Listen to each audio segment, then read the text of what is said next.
c'est que y a problème. amul est-ce que lu xew. est-ce que àdduna dabuñu. Oustaz balaa dañoo dab rek mais loolu. Oustaz léegi yow yaay teg sa loxo foofu ñu ànd seetaan élément bi ba pare ñëwaat. Oustaz tegal sa loxo foofu. waaw teg naa. ñu dem ci daara Aïcha Umul. yàlla suñ borom mu ngi wax ci aaya yooyu naan sa borom dogal na nga jaamu ko moom kese te ngay rafetal jëmale ci say waajur buñ demee ba nekk mag bu leen wax ci te bu leen yuuxu na nga wax ak ñoom wax bu dal waxaat ci beneen aaya bi naan wàcceel sa bopp seen kanam te ngay rafetal jëmale ci ñoom te nga ñaanal leen lii rabbi irhamhuma kama rabbayani saghira yow sama borom yërëmal samay waajur comme ni ñu ma yërëmee woon ba ma nekkee woon xale kon aaya yooyu dañ ci bàyyi xel bu baax suñ borom bu kaami digal na jaamam yi si téereem bu màgg bii di alquran si anam bu leen naññi ne nañuy rafetal jëmale si suñuy ñaari waajur rafetal jëmale si say ñaari waajur mu ngi aju si di leen defal lu baax ak di leen bégal saay su ne jëlee nañ si Ibnu Abbas yal na ko yàlla gërëm mu ne bul fëgg sa yére si say kanamu waajur ngir rek bañ poussière bi dal leen santaane nañu nga topp leen ci lépp ba mu des lu lay moyloo yàlla si noonu la sang bi Seydina Muhammad sallallahu alayhi wa sallam waxaatee si beneen xadis naan laa taa'ata li maxluuqin fi ma'siyatil xaaliq dee topp ñeel ki ñu bind si mooy aji bind ji maanaam say waajur suñ la digalee loo xamante ne sopp nañ ko si diine ji dang leen war a topp waaye su fekkee dañ laa sant loo xamante ne yàlla wala yonentam ba sallallahu alayhi wa sallam dañu koo tere foofu waroo leen topp. macha allah suñu futur yaa sayda boobu yal na ko yàlla aar te sàmmal ñu ko. macha allah jërëjëf mu wax wax loolu mbégte la. ah ñoo ko déggandoo mu wax ji am na solo torop revenir na ci li nga wax sànq monsieur Kane wareefu doom ci waajur donc fii la question ne se pose même pas. mais Penda moi j'ai une question boo xamante ne dama koy poser suñu ustaas yi mu nekk benn histoire boo xamante ne benn histoire bi lu am la lu wér la xale bu góor bi dafa jóge village war a ñëw fii Dakar jàng mu ñëw ak saakam ñëw fekk buntu néegu papam tëju parce que papa ji dafa génnoon mu teg saak bi ci buntu néeg bi ne xaaral ma dem à côté parce que amoon na ay locataires ñu nekk à côté yoo xam ne tamit ñoom ñoo bokk village ma toog waxtaan foofu en attendant sama papa ñëw mais bi papa bi yegsee fekk doom ji jóg na nag dem seetiwaat beneen xaritam mu laajte ne saak bi ku ko moom ñu ne ko sa doom tel de moo fi indi saak bi papa ji jël saak bi mais malheureusement nag bi muy jël saak bi boobu doom jaa ngi ñëw mais gisu ko léegi nag puisque papa ji yëkkati na saak bi doom ji gis na ni ko papa ji yëkkatee ak leer na ko sama papa ji saak bi mu yëkkati moom du pour dugal ko ci biir néeg bi mu làqatu papa ji jël saak bi téye saak bi di xultu di dox naan nekkaluma fi benn doom boo xamante ne nangam wax bu ñaaw bu ne mu wax ko doom ji dem ba fi nga xamante ne néegu tàntaam la mu jël saak bi fi mu taxawoon sànni saak bi ne ko bu ko bëggee mu ñëw sa néeg waaye man du nekk sama néeg wax yu ñaaw dem doom ji nekk ci kër tànt jooju noonu di fa jàng ba yàlla may ko tey jii mu réussir dama xaw a tënk histoire bi mu réussir ku ne wax na ne ko baalal sa pap del defar sa pap moom nee na du defar papam parce que bu doon papam kese amaana tey ji lu mu am du ko am parce que bu amuloon keneen ku ko fat day jëlaat bagage am dellu village doxoon këy na day arrêté jàngam nekk ci leneen léegi mu bëggoon xam nag tey jii est-ce que doom jooju nag franchement parce que ñu bëri dañ ko siy xarab naan ko waruloo def noonu ak sa waajur man dañuy waxtaan maak moom mais dama ko naan man de bu doon manit ni yow laay def parce que xëy na xol moo mel noonu mais puisque ñëpp ñaan nañ la loo jàppoon moom bu doon man it nga bàyyi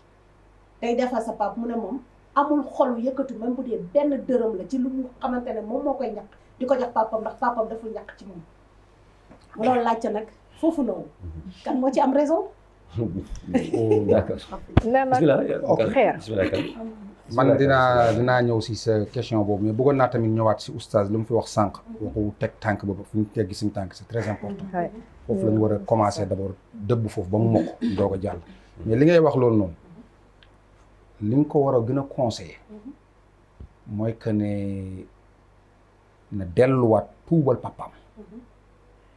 lu papaam def ça lui concerne moom digganteem ak yàlla digganteem ak yàlla te xamut comme que moom mu ngi waxee foo xam ne c'est un peu mystique mooy que ne moom peut-être bu doon papaam kese du am lu mu am mais au contraire yàlla da ko jaarale foofu noonu pour yëkkati ko won ko ne du papaam moo koy yor mais yàlla moo ko yorul boom mais relation bu mu am ak papaam kooku amul droit kii ko benn yoon yàqu ko benn yoon au compte bu ko defee tamit ëllëg ak si biir bu amee doom dina ko fay gis nga yenente bi sallallahu alayhi wasallam daf ni àq bii yàlla du ko xaaree àllaaxira ñu ne àq ban mu ne àq diggante doom ak waajur du ko xaaree àllaaxira waaw waaje ba mu diree papa ci saa si waaw mu ko waaje ba mu diree papa ba ci mbedd ma nee nag xeer la mu ne ko yem maanaam moom yàlla dogal mu am doom moom it doom ja màgg ñu jode moom it doom ja di ko diri bu ko diree ba fi mu yemoon ak papaam da ko ne fii laa yemoon ak sama baay moo fi romb léegi foofu kooku effectivement werante amut que ne métti na bu fi métti na yem mais loolu xam nga nit ku yées papa ji moom moo yéesal boppam te loolu du question sax relation ak doom ak kii même bu doon sax benn nit moo jóge feneen rek ñëw ci sa ñëwee noonu si moom amoon na beneen comportement bu mu waroon comporter waxuma la nag doomam mais loolu erreuram la waaw xam nga kan xam nga foofu faaw ñu def tamit ndànk ñun njaboot gi ñun njaboot gi amee ay waajur bu ñuy topp léeg-léeg suñu fugg yi ak suñu xol yi faaw ñu def ndànk nitu yàlla ba waajur wa melul woon na mu war a mel mais dafa yóbbu doom ji ñu yaral ko ci nitu yàlla bu baax nitu yàlla ba jàngal doom ji mokkal alquran kon benn buur bu ne ci dëkk bi xëy rek teg benn prix dama bëgg a seet ki gën a mokkal alquran ci réew mi ñëpp ñëw dëkk bi yëpp far doomu waaja jël ko prix ba buur bee yemul ci jox ko prix bi mais jox ko carte visite carte boo xam ne da ko ne maanaam carte bi ku ko andi kenn du la laal xarafa da ngay dugg ne ko maa la ko jox yow ndax kontaan ci xale bi ñu daw ci ngoon gi ndekete xale bi moom bi mu ñibbee fekk nañu jël papaam yóbbu denc carte ba non fekk na papaam ñu jël ko ba denc prison parce que ndekete def na dara ci bëccëg gi ba ñu denc ko prison xale bi ñëw yaay ji ne ko sa papa de dencati nañ ko waaw dencati nañ ko mooy dañ ko daan denc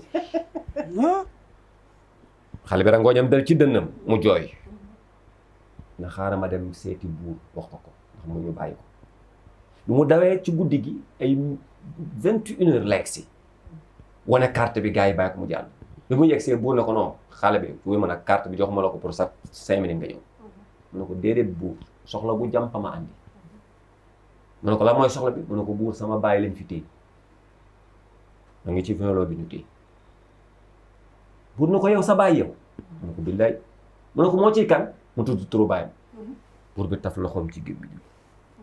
ne ko kooku moo la jun mu ne ko waaw mu ne woo leen ma ko ñu jëlee ko ci vingt bi andi ko mu taxaw ci kanamu buur xool ko ne ko yaa jur kii buur wax benn wax ne ni'mal waladu wa bi'sal walidu dooma baax bàyyi bon xale bi ne ko déet buur defal ndànk da nga naan ni'mal waladu wa ni'mal walidu buur da nga naan dooma baax bàyyi baax moom sama maam moo ko tooñ mais moom tooñ di ko war ci man def na ko mbokk yi bu ñuy xool suma baay lu mu ñu def nañu xool lu mu ñu def li ma def ci ñun mooy moom na xool ni baayam donte ci moom la yàlla jaar ba jàng principe moom na gëm loolu moom loolu lay gëm day gëm ni man sama baay mi moo tax sama jàng réussi donte moo ma dàq moom loolu lay gëm pour mën a dellu si ci baay moom faw mu gëm ni sama baay moo ma defar ba man tey ma mel ni ma mel man naam sama baay nag moom xaw ma ko tooñ ba moom mooy jikko bi mu yor loolu ngay gëm.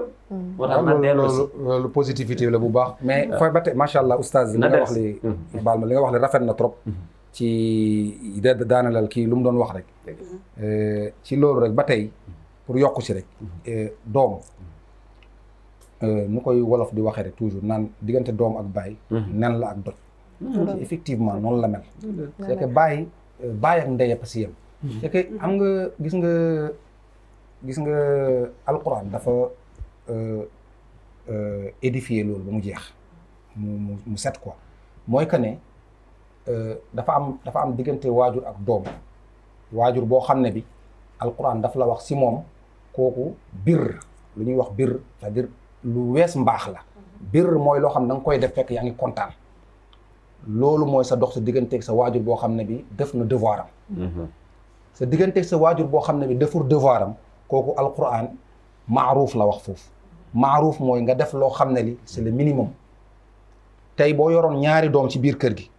kenn ki déggal la keneen ki déggalu la mais du tee boo tegee ndab bi doo téye bu loxo ku la déggalul saawu bayna awlaadikum doo ko téye da nga koy bàyyi mu kii mais ba tey yow boo doon jël sax di leen jox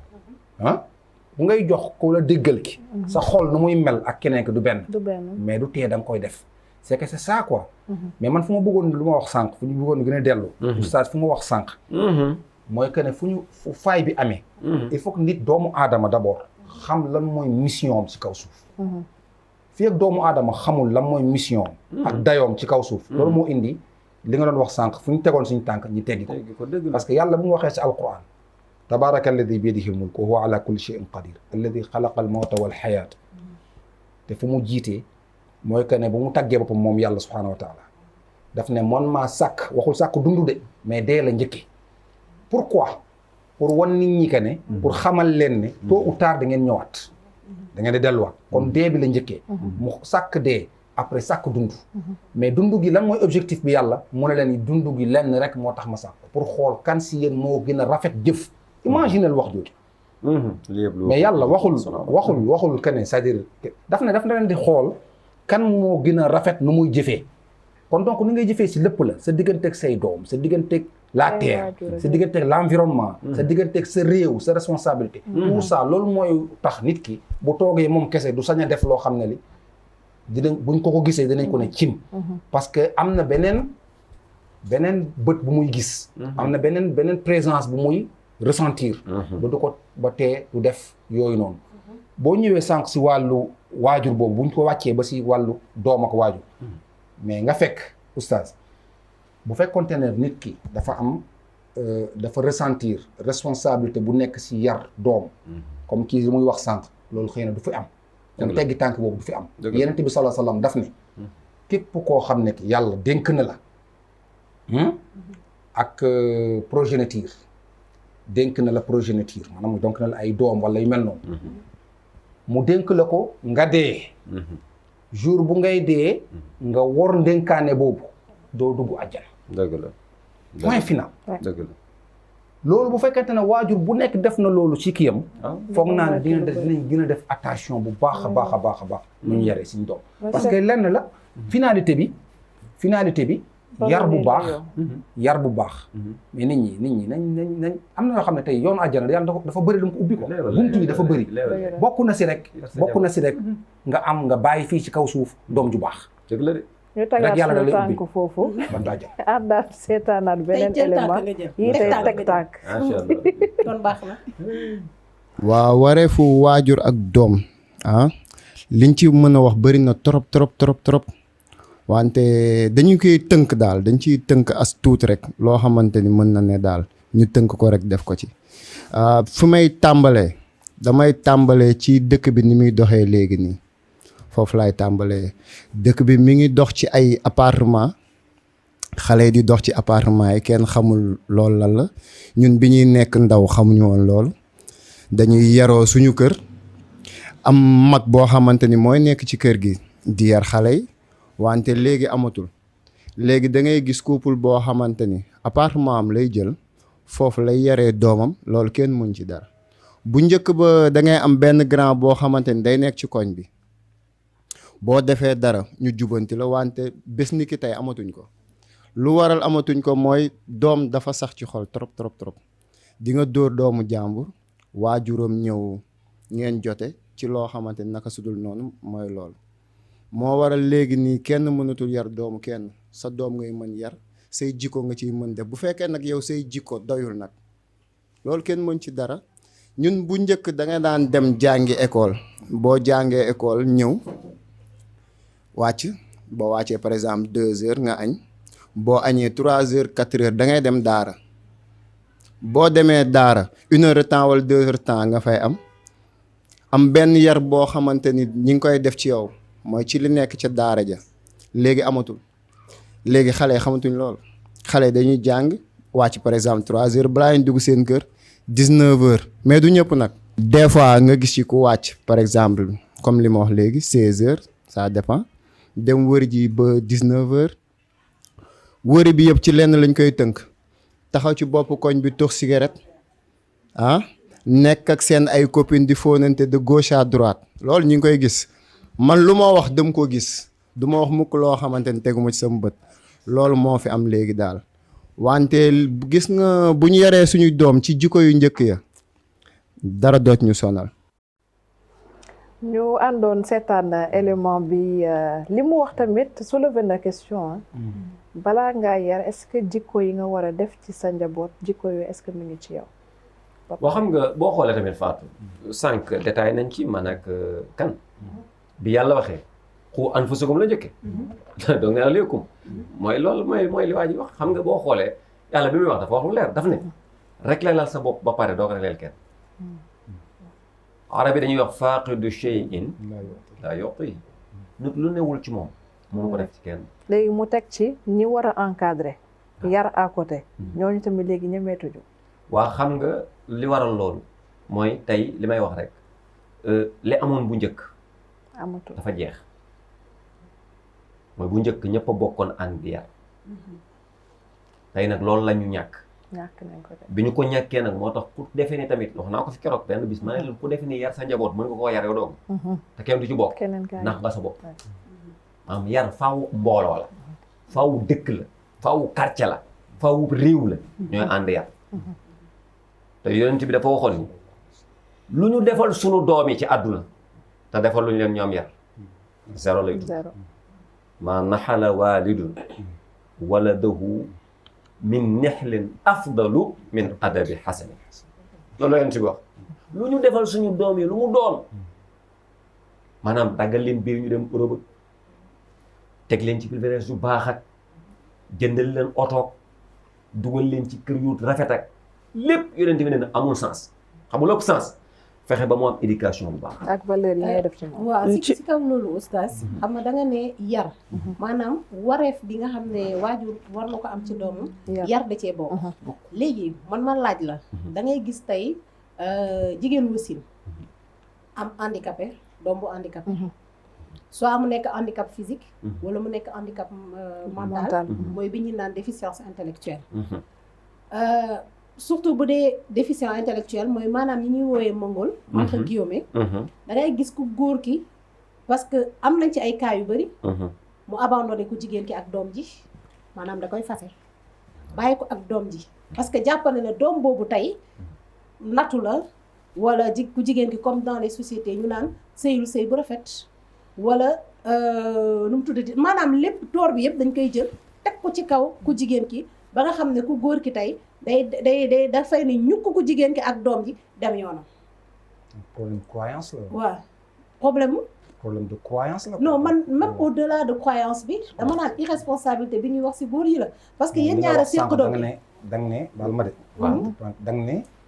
dafay naan. c'est la société mooy gisee noonu société bi mooy naan en général. société en général bu gisee noonu am na luñ jàpp. effectivement mais de la part de waajur bi. ku góor gi pourquoi muy fase ku am ki mongol kese peut-être da nga préciser foofu. te peut-être ku am ki beneen handicap bi. non c'est-à-dire dama wax noonu parce que peut-être situation yooyu dama ko dund.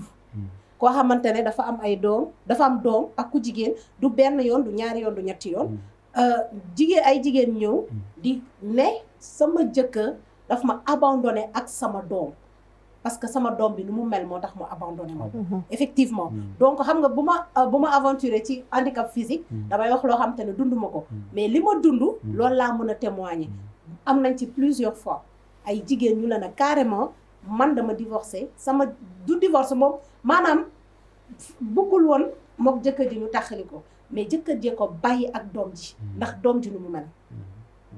waaw xam nga loolu moom li may wax rek problème maam buñ ko wax ne sax ñàkk jël responsabilité. est-ce que lu ñàkk gëm. parce que waaw man sama bëggoon ñu yóbbu ko tuuti ma xaw a sori. moo tax ma xool man fii gëwuma ko. croyance la quoi. xam nga ni ñàkk jël responsable la quoi. c'est pas un problème de ñàkk gëm la. ñàkk gëm la. est-ce que ñun gëm nañu yàlla. wallaahi. ni ñu ko war a gëmee ba tax ñu téye li ñu yàlla dégg. parce que yooyu ni ñu ko ciy bàyyi xel bëri na lu ñuy tooñ nit ñi naan maam est-ce que dañuy daw non man dama jàpp ne am na ñoo xam ni dañoo amul yàlla. xam ni su amul yàlla même bu amoon ay milliards du la defal dara. amul yàlla maam faalewu la yi ngay def nii maam xamul sol ko yàlla dégg. yéen a ngi wax ay affaire njaboot yooyu mais gëmul sax yooyu yéen a koy wax mais gëmu ko. parce que dafa gëmagul yàlla. ku gëmul yàlla daa gëm ay njaboot nga naan ko ay njaboot àq di nga yàlla dina la woo sa njaboot daa gëm ay yàlla woote. mais problème bi mooy li ma la mooy faaw ñu dellu si waat fi sunu waajur yi nekkoon fi mag ña nekkoon te mooy gëm yàlla tuuti. dana tax ñu mën a defaraat sunu bopp defaraat sunu njaboot. ci kaw loolu ma bëggoon rebondir aussi si beneen question mooy la plupart tey parents yi dekk ci àll bi wala même ci Ndakaaru gi bu ñu amee doom automatiquement mooy dugal ko ci daara bi. y a des gens qui pensent que fuite de responsabilité la amoo loo yar amoo moyen yi donc très facilement di nga mën a dénkaane sa doom quelques années le temps de pouvoir faire autre chose. te daara aussi dafa bokk ci suñu religion ci suñuy aada ci suñuy loolu aussi ban jàngat ngeen ci am. waaw xam nga dugal daara. wala pour rek ñu def ci moom diine éducation la. waaw c'est que xam nga fu mu nekk nii yow phénomène bu ngay wax. bu fekkente ne da nga bëgg a wax koo xam ne ki mooy li ñuy gis li tey nga xam ne dañuy jël seen doom rek am doom rek sànni ñu ko si daara. oui bon c'est pour toujours quoi. oui am ñoo xam ne ñi tamit dañuy c'est juste bas âge bi dañ koy dugal si daara après ñi récupérer ko yóbbu ko si yeneen école genre mel noonu. parce que boobu moom moo gën a bëri si suñu ville yi tey. moo xam ne que day am doomam c'est-à-dire peut-être c'est à 3 ans 4 ans mu yóbbu ko si daara pour mu mun a am. base bi alquran beeg yu mel noonu après mu jël ko yóbbu ko si école.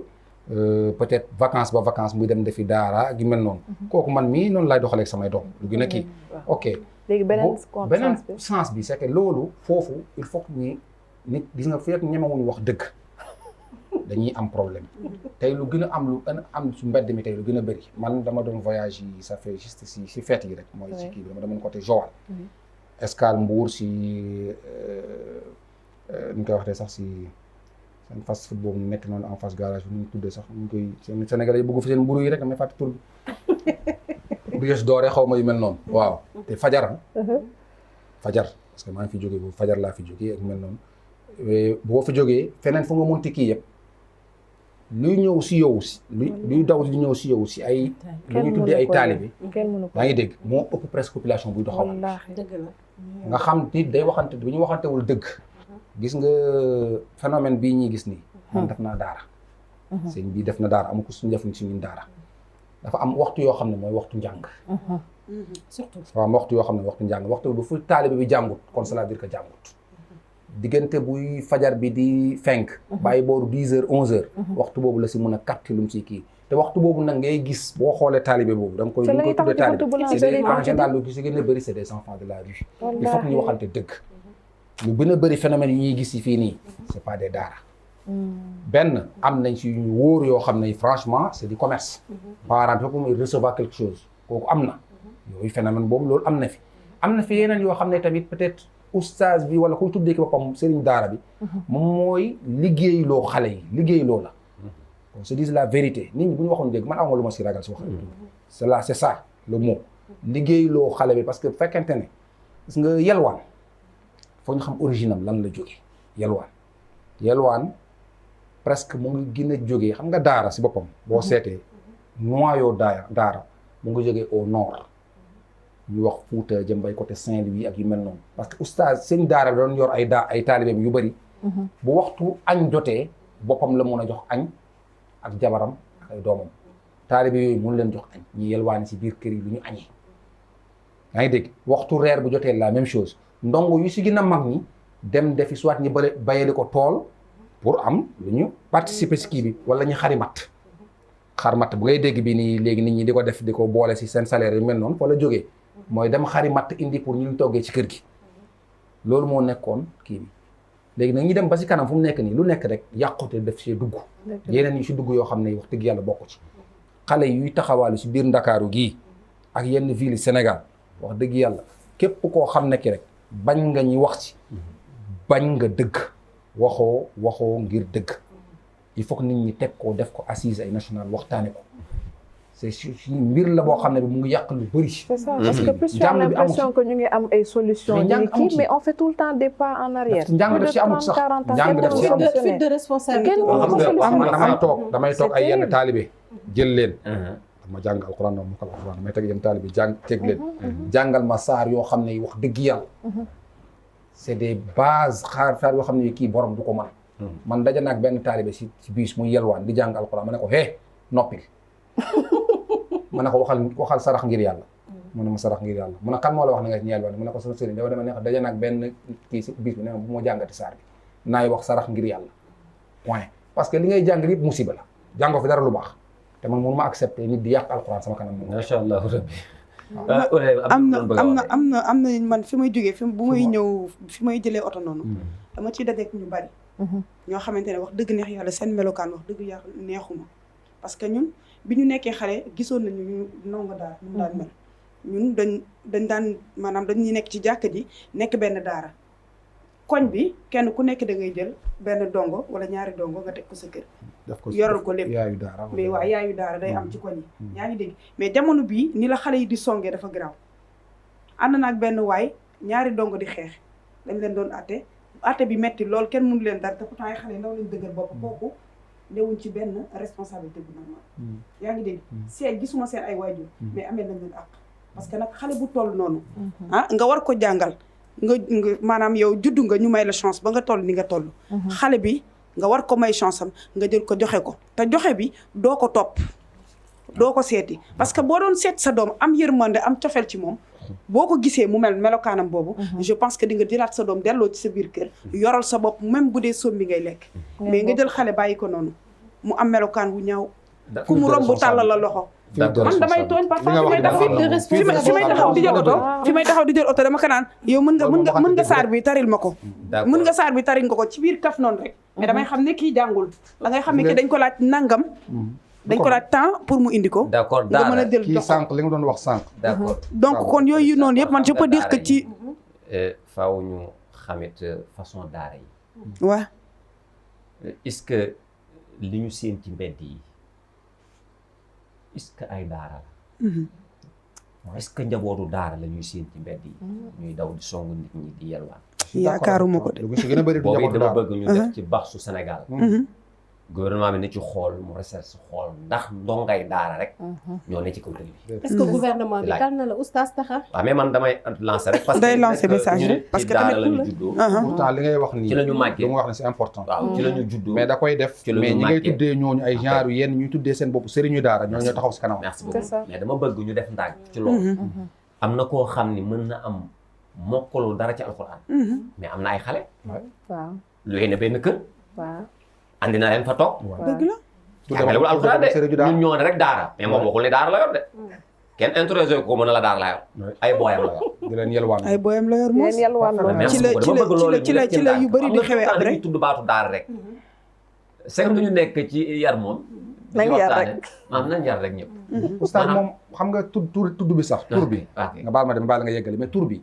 tuddee wuñ ko ngir tuumaal daara bi wala leneen waaw mais c'est juste waaw. rek comme que ñooñu ñoo mbubboo daara waaw moo tax waaw moo tax c'est xam nga lu ma wax sànq dama ne dañ ko war a saytu merci beaucoup dañ ko war a Loolu laa saytu bëgg wax. parce que li ngay wax li yëpp man xam naa ko merci beaucoup dama bëgg ñu saytu ko ñu saytu wàllu daara je vais ci sauter réew là. mi est-ce que li ñuy wax ni ay daara lañ ndax daara la dañu dugg ci biir daara yi xool ndax sëriñu daara moo fa ne ñu dem si thème bi loolu ñu gën koo bàyyi xel c'est important pour mën a yar li ñu bëgg a defar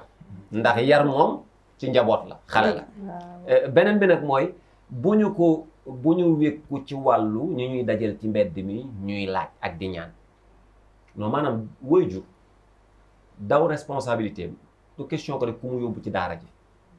am na sax ku mu yóbbu l'école jëlal ko oto muy xëy di ko jël si mu defaral ko néeg bu baax te dafa daw responsabilité am ci yar ko bien sûr dëgg la. waay bëri na maanaam yar laa wax rek maanaam yar waajur da cee daw responsabilité parfaitement raison. waxuma dundal de dina ko mais ci yóbbu yar daara fekk daw merci responsabilité. beaucoup am na ko yóbbu na daara bàyyi fa doomam du Waaw. daw responsabilité de déedéet. maa ngi ko topp di ko yar di ko xool di ko saytu. am koo xamante ni ma ngi ko dugal ci l'école bu cher te daa daw responsabilité am ci yar li jëntiwul dara ci moom école tey nee nañ yaratuñu. merci beaucoup xam nga yar amu fa mooy sànq li ngeen Yaratuñu. kii wax rek moom laa bëggoon sànq waa ji intervenant bi sànq ni mu wax mooy ci li nga wax ci qudwa c'est que référence moo amatul xam nga yar ci biir kër du ngay wax sa doom yar soxlawul wax ju bëri mag ñi bu njëkk seen communication wax bëriwu ci c'est des gestes et des faits jëf la wax bëriwu ak ci ci bët. ci bët mooy geste ak jëf fait la jëf la rek ci jëf la wax bëriwu ci Autour mais du nga bol. topp sa doom fen baaxul bàyyil fen te yow boo toogee moom bu nekkee si néegam mu dégg la ngay wax lu dul am wala ngay jëw wala ngay wax leneen cay te des fois nga yaakaar ne xale la mu toog fee di foowee ay jëm yaakaar ne bàyyiwul sa xel nga toog ak sa xarit wala keneen surtout ma fayu tey tuuti si jigéen ñi ñoo si gën a bëri toog di wax ci keneen faat seen bi. te yow bàyyiwoo ci xel ci xale bi pour yow faut faire très c'est-à-dire kii mu ngi attention. foofam nekkul si kii te wallahi yaa ngi def erreur bu mag xale de 0 à 7 ans fa la ñuy defee la ci maman. moom ci ay nu mu traité sax principe waree fi waaw. ci wareef 90% si lu muy dundee suba Wallaahi. 90% si lu muy dundee suba ah kan ma wax la foofu rek góor ga bi mu wutee benn machine boo xam ne ku fen ci kër gi suñu reeso boo wut Oustaz tegaatal sa loxo foofu ñu àndaat xool élément bi pour rebondir un peu ci li ngay wax monsieur Kane. man si li may insister mooy si diine bi parents yi dañu war a xamal xale yi seen diine parce que c'est important xale bu amee diine dina am ragal yàlla il faut que mu xam diineem te aussi parents yi ñu ngi def ñoom lu ñu mën aussi mënuñu leen mere à 100% c'est pas possible parce que mën nga yar sa doom si biir kër mu génn am beneen comportement si mbedd bi loo xamante ne yow mii si kër gi sax xamoo sax sa doom lu mu nekkee ci mbedd bi xale yi dañuy jàngi école donc mënoo leen contrôler c'est pas possible mais à l'école professeurs yi foofu ñoom ñoo war a xool xale yi parce que xale yi la plupart du temps école la ñuy ñoom école la ñuy yendu donc foofu la ñuy gën a nekk que ci kër yi kenn ku ci nekk am nga sa responsabilité daal bu ñu nekkee école waaye école bi nañ jël seen wàll donc bu dee si kër gi na parents yi jël seen wàll da ngay xool léegi même si biir kër gi même ki nga bokkal day am doom xale bi def dara nga jóg pour corriger ko yaay ji mere la donc fu ñu jëm lan ngay waxati boo ko gisee muy def dara da nga naan naa ko bàyyi parce que su ma ko laalee dafay indi problème man ak yaayam donc da nga naan xaama neutre donc man daal loolu laa amoon lu may wax daal. déggandoo. de responsabilité la et comme ni nga ko waxee sànq maanaam éducation bi nga xam ne wareef la dafa bokk ci devoiru père mère envers xale yi comme ni nga ko waxee parents yi dañoo teggi seen tànk teg feneen seen tànk donc buñ ko defee rek maanaam base boobu noonu dañ koy raté est-ce que daf may permettre ma ñëw ci li nga xamante ne oustaz tey jii nii jigéen dina ëmb wasin mu xam ne man kat ki nga xamante ne moo ma teg maanaam lor bi naruta assumer responsabilité maanaam si ki nga xamante ne dañ ko trompé est-ce que dañ ko trompé xale bi juddu moom peut-être jàpp na ne moom jigéen gàcce la ciy jëlee parce que gis nañ ko fi bëri raison yu bëri ñooy tax nag ñu jël seen doom sànni ko ma jàpp ne tey jii moom bu jàppoon jigéen boobu noonu parce que képp dama jàpp ne rek jigéen bu ëmb 9 mois ak ni 9 mois guddee ak ni mu mettee bëgg nga tey boo juree sa doom boo uuf ko mais yaa ngi calculer ne tey jii su ma ko uufee gàcce moo ma ciy fekk donc bàyyi ma jël ko ma débarrassé wu ci moom donc dama jàpp ne xëy na ku góor ki moom bu jàppoon si xelam ne kat man mii ki nga xamante ne moom laa séqal ba nattu bii nii fekk ñu ci yàlla teg ñu nattu boobu moom tey bu doom bi ñëwee dina assumer responsabilité am ci doom ji est-ce que dina ko sànni te kat ñun ci côté boobu noonu dañu fa xaw a léser tuuti parce que yow tey jii boo sànnee doom ji ñu jël la ñu la ràpp ci kaso gi waaye ki la teg nattu boobu moom mi continuer dundam ci àddina bi. waaw Fatou. waaw Fatou foofu maanaam dama bëgg nga bàyyi xel. ni waajur bu jigéen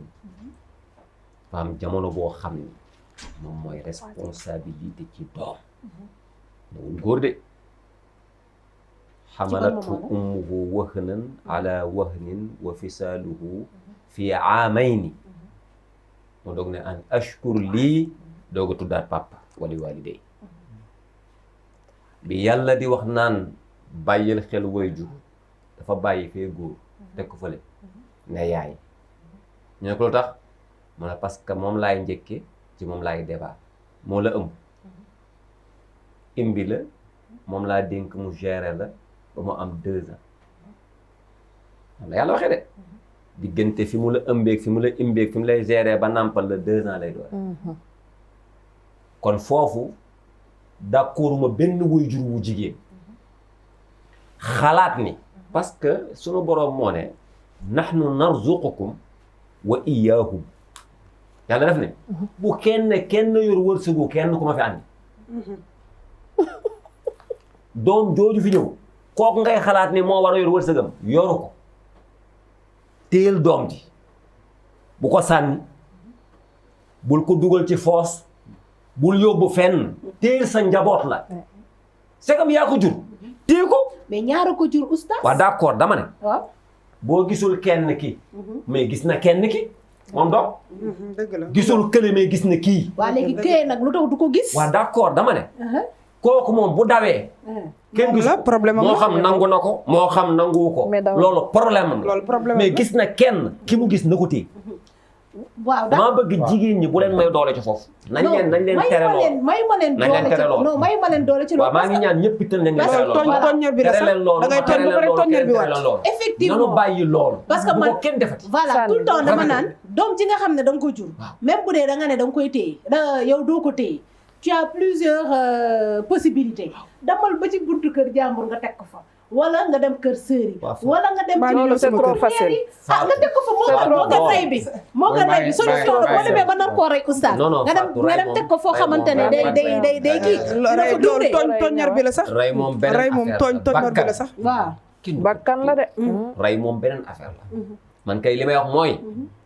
daw gi nga nar a daw yow yaay laa wax c'est que bàyyi dab na waaw bàyyi nag warta daw non déglu ma wax la rek xam nga léeg-léeg li koy andi mooy léeg-léeg am na ñoo xam ni dañuy bañ man mun naa fa jox bismillah dugal ba pare gis nga li nga wax lii yow da nga xam nga c'est que fu mu ko waxee rek mooy ko ne nu koy olof di waxee ñàkk pexe la nga bu nga commencé da nga ne koo xam ne peut-être dañ ko tooñ yaa ngi dégg est-ce que mos nga gis ku tooñ ba pare taxaw foofu di xaar waaw léeg-léeg nga toog taxaw di xaar parce que yaakaar nga ne yaa ku tooñ ba pare taxaw foofu di xaar kooku amul fenn c'est que yow ni nga gisee ne ku jigéen ki nu mu amee problème boobu bugg see débarrassé wu la même chose la ko góor ki amee même idée kii pour see débarrassé wu bu sonal sa bopp moom nag konke moom moo gën a am facilité pour débarrasser aussi mais moo njëkk a daw kële nag mënul daw parce que dafa takkook moom dafa takkook moom mënul daw looloo tax nag kon moom moo war a gën a mën a def attention loolu benn la ñaar comme que dañoo toog si plateau boo xam ne tamit ñuy wax tamit si ñun si point de vue islam la ñuy waxe foofu noonu bàyyi amu fa point de vue de l'islam bàyyi amu fa foog ñu xam loolu foofu point de vue de l'islam bàyyi amu fa ku fa am mooy ku ñu war a jàpp nga yar la teg la fu ñu la war a kii delloo la nga mën a nekkaat société bi normal bu fekkente ne loolu nga mérité bu dee leneen nga mérité ñu kii ko mais foofu bàyyi amu fa loolu foofu mu xam ko kooku fu am foofu ndey kese moo fa am léegi nag responsabilité sociétale daf fay am parce que xam nga l'islam mooy sànq kii lu mu wax benn waa ji mu wax sànq nee na ndaw si kay nee na nga yar sa doom ci biir kër nga def si li nga war a def dafa fàtte dara mooy que ne foyer yi warul nekk benn te du benn itam c'est plusieurs foyers professeur bi su moom foyer la yor professeur bi bu ñëw ba si école bi kër la yor kuy dox si mbedd mi di kii kër la yor kon donc lu la war li sa kër loolu la waree moom professeur bi waree kenn ku si nekk si ñoom loolu mooy waral kenn ku si nekk bu nga génnee li nga yor bu ñu dajee yàqute du am parce que ku nekk day fekk defar nga tuuti li nga kii bu ko defee complémentarité am ñu mun a demante loolu moo doon waral yow nga am sañ-sañ yar sa doomu c'est ça sa doomu dëkkandoo parce que da ngay yar sa doom mais tey lu gën a bëri luñ la siy tegal yarul sa doom bëgg yar sama doom tu vois léegi nag loolu mooy wax ji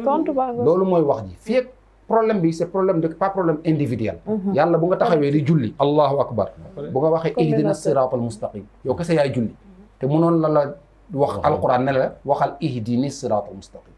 mooy loolu mooy lan mooy da nga ne yàlla nang ma jubale nang ñu jubale nang ñu gindi vers le droit chemin nang ñu gindi te yow kese yaa taxaw di wax dëgg la et tu demandes pour tout le monde surtout góor ñi baax na ba tey ñu gindi leen nga tu demandes pour tout le monde tu demandes pour tout le monde pourquoi parce que yow boo defaroo yow kese ñeneen ñi yàqule doo am jàmm dëgg la tey boo nekkoon sa kër nga defar ba mu baax yaa ngi dégg nga am matériel bu nekk boo deful ndànk sa kër bu mu kër nga koy def bu fekkente ne koñ bi baaxul dëgg la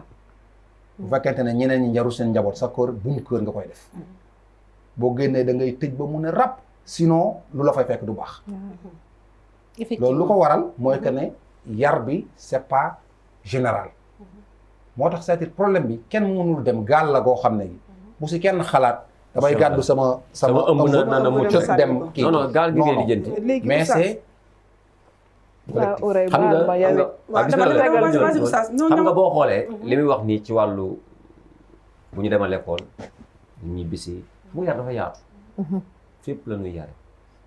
mas naa koy nettali man leen mais ñun dañ dul seetlu léeg-léeg ni yàlla waxee ñun ni ñuy jàngale te duñ ko dégg waajur wu ne dafay jànge ci mu te ne Mariama ku baaxoon la dafa selloon jigéen la woon bu sell mooy Zakaria mi ko doon yar de moonte ni mu gisee rek Mariama am lenn lu ñëw te xamu ko ci moom moom andiwu ko fi dafa ko commencé càmbar moo tax ma ne ñun waajur loolu xamuñu ne yàlla ñun lay jàngal mooy dañu war di càmbar njaboot gi càmbar loolu amatul oustaz merci beaucoup nag gis nga loolu dañu ci raté dañ ci raté bu baax a baax gis nga suñu njaboot gi càmbaratuñ leen comme ñun suñu waajur yi ni ñu daan def effectivement ku ci ne xoolal fàttalikul démb laa wax xool sa waajur léeg-léeg boo daan ñëw mu woo la léeg ngeen débat ci dara wala léeg-léeg mu gis dara ci yow rek laaj la commencé dina ko topp ba mu sës koy topp ba mu sës du bàyyi dara da koy topp ba keroog muy sës dina xam lépp mais ñun tey dañoo tayal loolu wax naa ko ma ne surtout nag suñu xale yi ñu am sax ñun war nañ surtout ñun xale yi ngeen am yéen xale jigéen ñi war ngeen sax ku ci sa doom ñëw waaw non taluñu dara mais ku sa doom ñëw war naa ko ma ne bu yeboo ku sa doom wàccati l'école vérifier nu mu wàcc man leen saak yi sax nañ koy yulli saak yi nañ koy sotti nii xool lan moo ci ne balaa muy dem léegi waaw ñuy toog ci ëtt yi di leen xool bi may faral di wax jox ma sa saak moo yulli ko xool non nañ topp xale yi armoire yeeg fépp nga dama lay laaj man foofu li may faral di wax la rek dafa ma presque d'accord tuuti bismillah mais est-ce que loolu tamit du indi c'est-à-dire du créer benn kii de méfiance ak manque de confiance diggante nit ki ak parce que xam nga càmbar gu métti gi c'est-à-dire càmbar gu métti gi moom lu muy wundu rek mooy que ne manque de confiance mais kan fa lañ toll loolu fa waaw bu dee toll la fa lañ toll de man amuñu confiance man dafa laa toll ma man de man jàpp naa ne fa ma toll fa lu may jur toll mooy amatuma confiance sama benn doom dañoo teggi comme ni nga ko waxee waajur yi dañoo teggi man de foofu laa toll man de damaa jàpp fu ma toll fa la nit ña toll mooy wóoluwutuma kenn dégg naa fu ngay wax wóoluwuma benn booy xam nga oustaz man loolu dama koy faral di wax fii très souvent que xale yi aussi tamit li ngay wax ci parents yi li ñu raté moo bëri parce que ñun déjà comme li nga wax sànq damay ñëwaat ci loolu mag ñi am na nuñ ñu daan yëre que buñ la xoolee ci bët nga xam ni am na luñ la wax bu gan yegsee bu ne salaamaaleykum ah nga jóg de. da ngay jug dem parce que fii nii c'est privé pour xale amu fa accès yaa ngi dégg parfois ñu togg dara gan ñëw xajoo leen ci ñu tëj leen ci nekk jox gan yi ñu nekk kenn du leen dégg gan duñ sax xam ne kër gi am na xale yar yooyu amatul donc ñun tamit am na yoo xamante ne dañ ko raté parce que gis naa koo xamante ne tey jii papaam dafa dem jëli ay gan indi leen ci kër gi mu ne ko li ma balaa nga indi sa gan da nga ko waroon wax li ma sóor allahu akbar ak foofu la jamono toll xabaar mu déggee dina ree bay bëgg a dee ñëw ne papa ji ba ngay indi sa gan gi da nga maa waroon a tàggu parce que wax dëgg neex yàlla sóoraalewu ma leen woon heure añ rek lañ fiy ñëw donc kooku xam nga ni papaam dafa napp ci moom nag kooku moom papa ji dafa napp ci moom donc moo waral xëy na tamit loolu noonu am comme li may wax tout le temps mais ñu jox gan yi ay soleil rek ñu liir ak gazelle xam nga may dellu siwaat ci li nga wax sànq entre doom ak yi ngay wax léegi nii ci ñi nga xamante ne reconnaître ñu leen am na si ñoo xamante ne est-ce que ñoom tamit dafa am benn pression yu ñuy dund man je pense que nit ki bu fekkente ne demandé wul dund mu ñëw yàlla boole la ak moom bu ñëwee am na yenn comportement yi nga xamante ne war nañu mën a dundee ak moom ci société ba du vexé wu du gaañu mais fii Sénégal dañu tàmm baatal nit nii nga juddoo sa yaay lii lañ ko naxee wala sa papa moo fi def nangam ak nangam ak nangam xale boobu du dund stress boobu mu ñëw ay waajuram ñi nga xam ne ñoo ko war a encouragé ñoo ko war mooy entourage bi nga xamante ne bu jaaxlee si ñoom la war a dem tëdd seen dënn jooy donc gisul seen affection benn yoon finalement danaan est-ce que boo lekk li nga wax léegi nii bàyyi maanaam foofu bàyyi amu fa léegi ñi nga xam ne dañuy daw seen responsabilité bu xale yooyu màggee aussi tamit dañuy ñëw taxaw ne carrément may sa baay te dañ ne carrément doom yooyu yàlla bu ñoom réussir la yow boo deewee ñoom dañ lay doon ñoom bu ñu demee yow doo leen doon est-ce que du looloo war tamit duñ la jox yenn affection yi waaw man de dama doon parce que rectifier comprendre dama doon ma rectifier foofu rek fi nga wax kii man waxuma que ne xale yi reconnaître leen au contraire non pas reconnaître doom maanaam doom bàyyi moom. amu fa waaw côté loolu 2 ans yi bàyyi amu fa waaw du 2 ans ak leneen c'est-à-dire kooku moom foog naa beneen débat la sax waaw foogoon naa ne mënoon nañ ko bañ a kii bu baax mais loolu non non parce que dama ko bind bëgg mu leer dama ko bëgg mu leer loolu waaw d'accord man loolu pour ma leeral dama ne c'est que sànq bu mu doon wax rek ne baay bu def loolu wala ba ku góor géniteur bu def loolu bañ ko tuddee baay ma ne géniteur bu def loolu bu daw loolu nga wax sànq moo tax ma ne la kooku nu ko jigéen ki di wutee échappatoire pour daw moom tamit noonu la koy wutee bu ko gënee yomb ci moom nag moo njëkk a yomb ci moom moo njëkk a am grossesse léegi ni ko yàlla jox ni ko njëkkee jox góor mënu ko war a àttan jigéen la ko jox ñu koy baatal loolu ba pare ki nga xamante ne mi ngi judd ñu koy baatal loolu te moom yoonam nekku ci yoonam new ci non demandé wul dund non maanaam loolu moom pour affaire de société la très bien suñu société ñoo mel noonu très bien maanaam du question affaire jigéen rek du problème question affaire sax ku judd rek juddoo ci yoon dama ne ku seen kër ñàkk sax ñu xas la da ngeen a ñàkk waay wallahi waaw d'accord mais buñ la xasee ba nga jooy buñ la xasee ba nga jooy mooy ñun ñoo nekkul ay jullit biir oustaz buñ la xasee ba nga jooy am nga foo xam ne mooy sa wéeruwaay waaw d'accord waaw ñooñu waajur yi nga xam ne ñooy sa wéeruwaay ñoom buñ la ba ma xee nag waaw mais xam nga tey li yàlla lan mooy solution bi waaw ma xam nga taxoon yàlla bañoon lii waaw lii la doon bañ mu am conséquence moo taxoon mu ne bu leen def loolu bàyyi leen ñu jaare ko ci yoon parce que kenn du daw kenn ok moo taxoon yàlla bañoon lii xam nga lii lay jur conséquence conséquences yi la yàlla gisul donc li moo nekk donc liñ naan ku jur lii day la am sens merci maanaam yàlla daf ñu ko aartoon parce que dafa xamoon lii mooy conséquences yi lii lay jur mooy di nga màgg am lu la métti mooy wax ji mu ne nag sagam damay bañ ngeen tooñ kenn bu kenn tooñ kenn ndeysaan moo taxoon waajooju ne man du ma tooñ kenn sama papa ma tooñ mais man du ma tooñ kenn réglé au valeur ñu ànd xoolaat suñu dernier élément bi balaa ñuy moo du réglé leen mot de la fin. salaamaaleykum maa ngi nuyu ñëpp. bu njëkkaan da ngay xool da ngay yar sa doom bu indee dara sax lu bees ci biir kër gi di nga ko woo foo ko jëndee poser ko ay questions yu dul jeex mais c'est dommage léegi kay indi sax duñ ko laaj moom la ñuy gën a jox cër wala moom la ñuy gën a jox gëdd ci biir kër gi même bu fekkee ni kooku mooy xale am na mag ci biir kër gi dañ koy jël sax teg ko ci kaw magam. njëkk ba aussi da ngay gis éducation dafa changer Sénégal da ngay génn ci mbedd bi doo ñemee def bêtise parce que yaa ngi sóor tonton bi dëkk à côté mën na ma séen te tonton bi bu la séenee mën na la mbécc te boo yéegee sa kër doo ko ñemee raconter parce que soo eggee wax ko maman dina la ne lan nga def wala papa dina la ne lan nga def boo nee lii laa def ñu dolli la mbécc yooyu waaye léegi duñ laajte xale bi lan la de xale bi ci mbedd bi lay jooyee papa yi génn bu ñu déggee ni tonton diw balaa ñu naan moo ko mbéj rek coow li départ donc loolu man je me dis que war nañu gën a xoolaat suñu bopp parce que Sénégal foog naa valeur yooyu moo taxoon Sénégal meloon na mu meloon te ba ñu bàyyee suñu yooyu ba tey ci la Sénégal mel nii mais vice versa aussi xale yi jox cër mag ñi. C'est une maladie hein. On le voit mais li koy indi lan la papa ji gis na ne tey par exemple xale bi bu ko joxee téléphone am il est plus occupé à regarder des dessins animés mais contenu yi xamu ko contenu yooyu noonu ñu ngi siy jàngal xale yi foon góor ak góor buy foonante donc ce qui veut dire ñu ngi siy impliqué loolu ñu ngi ciy wane tey par exemple xale boo xam ne bu meree day jël lépp toj loolu xale yi bu ñu ko defee après papa ji moo ko bàyyi moo egg foofu donc y a plein de choses yoo xam ne tey je me dis que valeurs yi ñu amoon on a tendance à les perdre et c'est dommage man sama contribution c'était plus par rapport à ça nos parents yi gën a dellu si waat xool ñoom ba ñu nekkee xale seen parents yi nan la leen doon toppatoowee bu ñu ko mënee dupliquer ñu dupliquer ko mais pas ñu jéem a copier li ñuy gis ci télé yi mu jógee ci kaw parce que ñooñu c'est des Européens loolu lañ xam ci loolu lañ judd ci lañ màgg. copier nañ nga soog. copier lañ mën te mënuñu copier nag. ñu dañuy tricher mais on triche mal. maanaam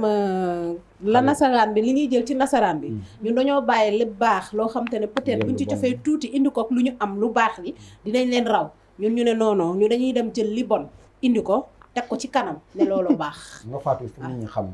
l'islam mooy lan. L'islam n'appartient pas aux musulmans. L'islam appartient à l'humanité. L'islam c'est des valeurs. surtout c'est des valeurs. képp ku jël valeurs yooyu njëriñoo ko. yow yaa koy njëriñoo mu des nag leneen li mooy la croyance foi beeg yi mel noonu loolu yàlla moo koy atte ji yomal qiyaama mais valeurs yi ñuy dundee ci kaw suuf lu l'islam indi pour ñu koy kii loolu képp koo xam ne ku jël pour njëriñoo ko yow yaa ko moom yarkat bi kenn la waaw Seydina Muhammad la sallallahu alayhi wa sallam. koo ne mooy yarkat de waaw maanaam yàlla moo ko ne koo yar mooy yaru dëgg la koo yarul du ma sa yaru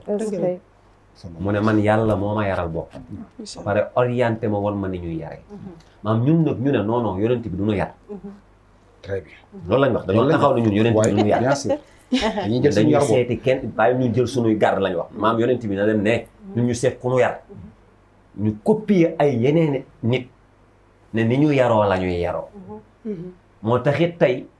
coûté cher nañu nag ñu coûté cher nañu suñu njaboot gi yàqu nañu mënatuñ ci ñoom dara rëcc nañ ñu mënatuñ leen a tënk mujj gi benn baat la ñëpp mujjee njaboot gi njabootu kenaara lañ dañuy jiitu nga topp seen ginnaaw wala mujj musiba oustaz loolu nga foog ne ku démissionné ci njaboot gi est-ce que du mu nekkul mooy wax loolu mais moo fa lañ toll moo tax ñoom ñëpp njabootu kanaara bokk na sax mais doom ji nga jur mu nekk lu ndaw ñu ne bant bala boo koy jubbanti ca ba muy tooy nga koy jubbanti léegi yow bu fekkente ne waajur nga bu baax boo xamante ne comme ni ngeen koy waxee ku nekk ci yoon bi ko yàlla teg la ku doon yonent bi sallallahu alayhi wa sallam la est-ce que kooku moom ne warul jël responsabilité am ci bi xale bi nekkee ndaw mu yar ko balaa mu koy rëcc parce que doom mooy alal sa doom mooy sa teranga sa doom mën nga dem ba yow nga màggat moom mu màgg tekki mooy sa noflaay mooy sa tekki di noflaayu société bi mais xam nga mag ñi daan nañu benn wax waaw mais ñun tey nanguwuñ ko waaw mag ñi dañ daan wax xale su jooyul bi muy xale yow boo màggee di nga jooy ñun tey xale bu jooy la ñuy bañ wala ñun bëgguñ suñu doom sama genre si loolu laa bëggoon man ñëpp kenn bëggul suñu doom ko oustaz nag kaay nag mbégte rek lañ bëgg ci ñoom c'est que nag nañuy kontaan rek am na ñoo xamante ne moom du ma d'accord ñuy jooyloo xale parce que bu ñuy jooyloo xale c'est parce que dañ koy jooyloo parce que dañu een xale bi wala nangam ak nangam mais ki yar moom day yar mën na jooyloo xale ci yar ma xam ne lii lañ ko tere dama ne ñun tey mbégte xale rek la ñuy wër waaw waaw kay man mbégte xale laa wax ñun tey waaw lu bégal suñuy doom rek la ñuy wër waaw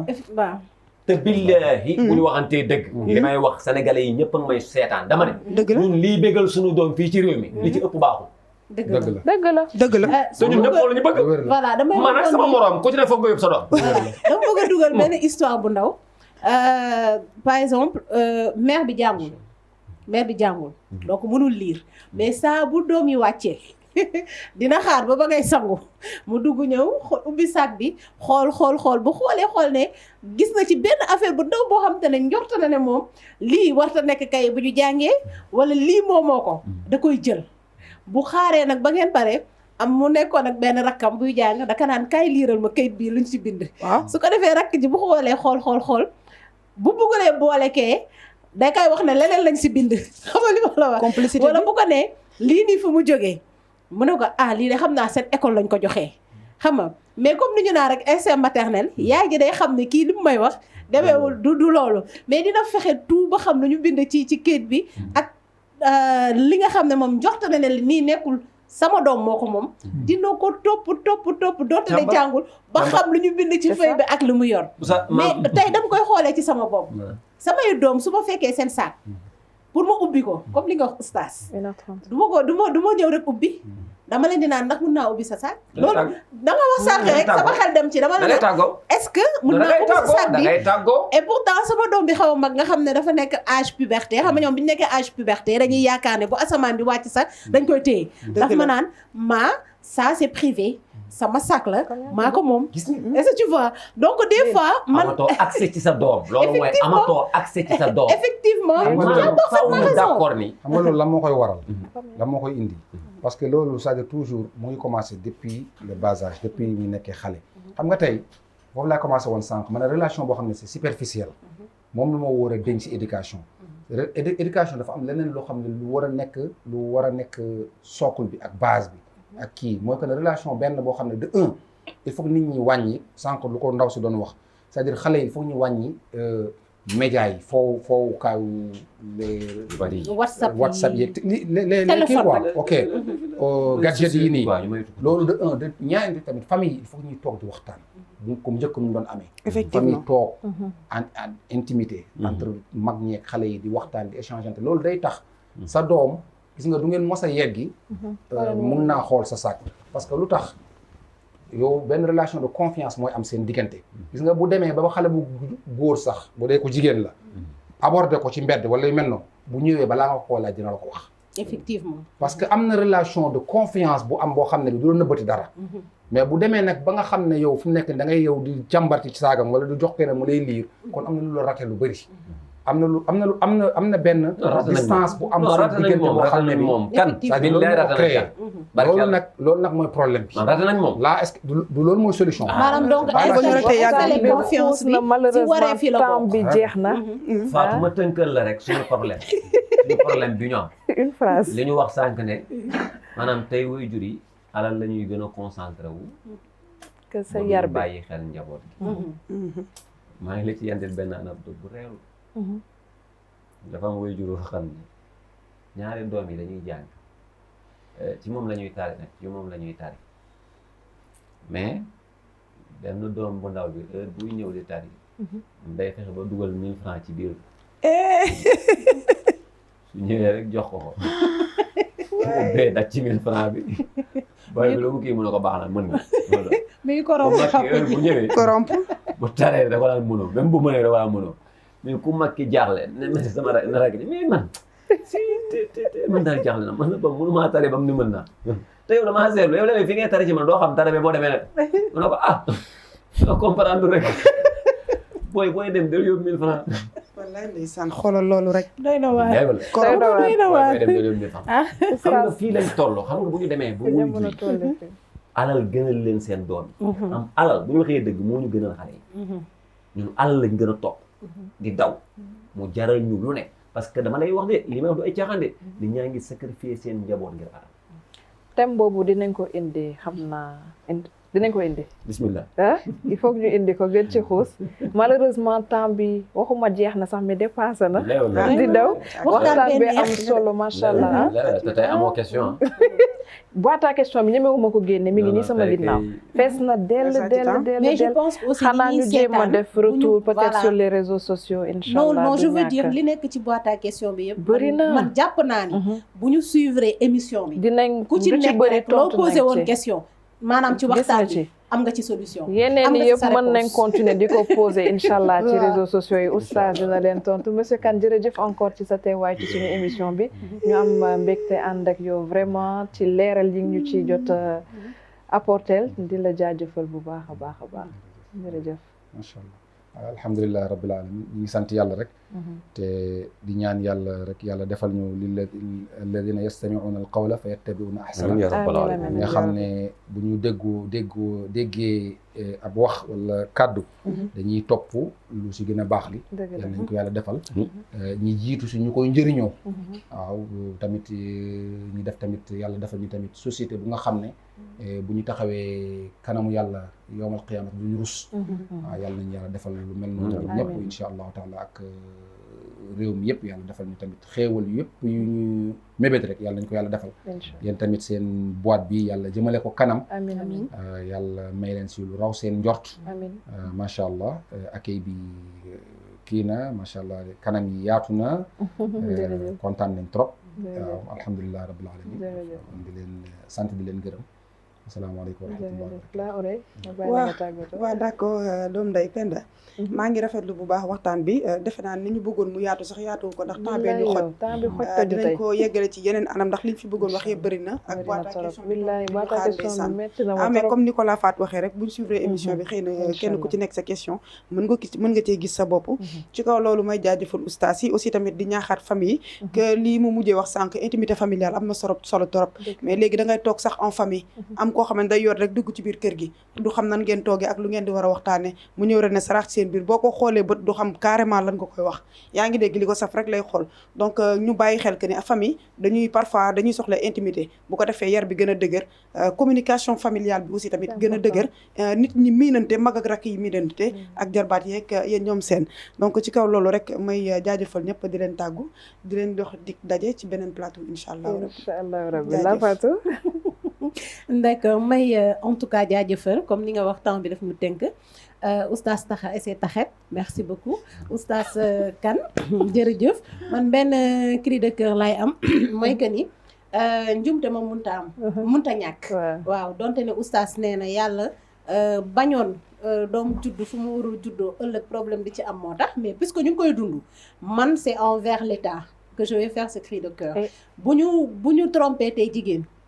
mu def naka su dul noonu doom ji buñ ko jàppee ne ko ràpp ci kaso gi nañ jàpp pour ne ko ràpp ci kaso gi parce que ñaari ko seq man boobu mooy sama cri de cœur ma koy ñaan état bi ñu changer les lois ci côté boobu peut-être aussi góor ñi dinañ mën a comme li ñu ko wax régler xale jigéen ñi régler donc man foofu lay jeexalee di nuyu ñëpp di leen sant nag di leen di baalu àq nag bu fekkente ne wax naa fi loo xamante ne rek jumte la góor ñi moom góor xam kan la rek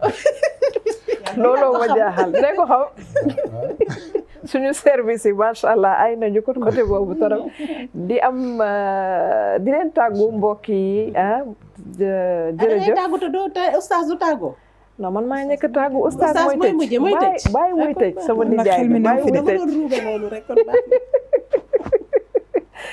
jërëjëf yéen ñëpp ñu doon seetaan ngeen retrouver waat intégralité émission bi sur toutes nos plateformes ak réseaux sociaux di leen joxaat dig daje bu yàggul loolu ci beneen thématique ak beneen invité incha allahu rabbi oustaz tey dama koy gàttal ma bàyyi la nga tëj. jërëjëf Penda. salaamaaleykum alamin mbokk yi jërë ngeen jëf yéen ñi jànnoo woon ak ñun ci seen télévision sunu Label TV ñaanal leen yàlla yal na yàlla fay leen ci safo bi waaye gërëm bu baax sunu gan gu tedd gi tey ñu àndaloon muy tabarkalla monsieur Kane l'oustaz bég nañu kontaan nañu yal na yàlla fay la ci taxawaay yi yal na yàlla dëgëral la tegaat la ci yoonu jàmm ci barke Seydil Wujudi jërëjëf soxna Uray yal na yàlla fay la yow ci participation bi jërëjëf soxna Fatou ci taxawaay bi ak ni ngay neexale émission bi parce que léeg-léeg ñu laale tuuti da ci am soxla ay Penda yal na yàlla taxaw la yow ci ni ngay gérer mbir mi ndax dala ngi ci maanaam yara ngi ci jox nit ñi cër mu ngi ci yal na yàlla cëral ñaan daal sunu Label TV yal na yàlla yëkkati ko amiin sunu directeur yal na yàlla taxaw ko yal na yàlla yokku wërsëgam ubbi ay buntam ba projet bi yëpp yàlla dolli ko ba mu yëg boppam ba mboolem ko fi ne yëg sa bopp bi jaahi Seydina Muhammad sallallahu alayhi wa sallam gërëmaat nañ ñëpp santaat nañ ñëpp ñoo leen joxaat rendez-vous incha allah ci yeneen émission asalaamaaleykum wa rahmatullahi taala wa barakatuh incha allah